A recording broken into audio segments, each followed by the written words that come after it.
When we started this 6-game road trip, you told yourself 2-4 or 3-3 at best. Now, before this road trip started, I said there were a couple cupcakes on the menu. So far, you've beaten the Atlanta Hawks, which is one cupcake, and you have another cupcake on the menu in Portland. Those are your 2 wins right there.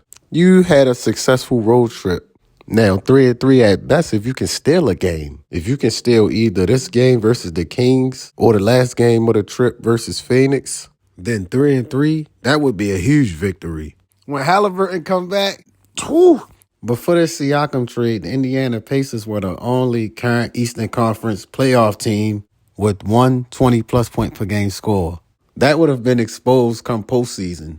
Now you have 2. I guarantee you're going to see how huge that is come playoff time. When you got 2 players that can break down the defense, we're going to be able to pick on weak links. They're going to have a defensive lineup out there. And guess what having a defensive lineup out there is going to do to them? Take their offense down a notch. Our offense is never going to be down a notch. A lot of these teams like to use their wings to guard Haliburton. He going to see less of that because now them wings will have to have their attention on Siakam. No more that hide your weakest defender on Obi Toppin or hide your weakest defender on Jalen Smith. No disrespect to those guys, because those guys have definitely held it down so far this year. But Siakam is a different animal. You ain't hiding nobody on Siakam. The Pacers now are going to be able to cause numerous matchup problems.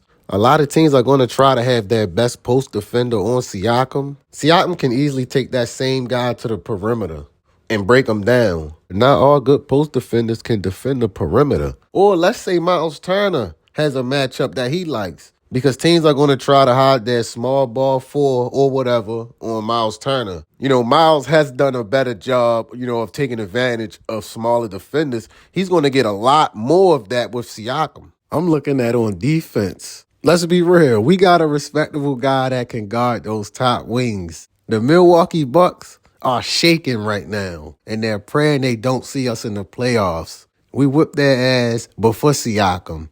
Imagine what we would do with Siakam now that we got a guy that could actually do something with Giannis. No, he's not going to shut Giannis down, but Giannis not going to score 50, 40 points over and over and over again. Hell no. Siakam know Giannis. He's went up against him in the playoffs before. He's went up against Jason Tatum. He know all those guys. None of those guys are new to him. Like I said before, the defense is going to change with the acquisition of Pascal Siakam. This team is no longer a joke defensively. And that was on top of the improvements that was already taking place. Not to mention, Hallie Goat is returning very soon. But don't get mad at the facts, though. Ty, how are you feeling? I'm good. I'm ahead of schedule where I want to be. And whenever is the right time for me and the medical staff agrees, then I'll be back. Is that surprising, given what maybe it felt like, what it looked like to be this far ahead? Surprising. Yeah, in that moment, I think there's like a million thoughts that run through your mind. But after we got the diagnosis in the morning, our medical staff had a pretty good idea of where I'd be, and I'm right on schedule. In terms of what we thought internally. Externally, it's easy to just say, "Oh, he'll be back after the road trip." But we thought that there was opportunity for me to come back maybe during this road trip, and so we'll see what it looks like.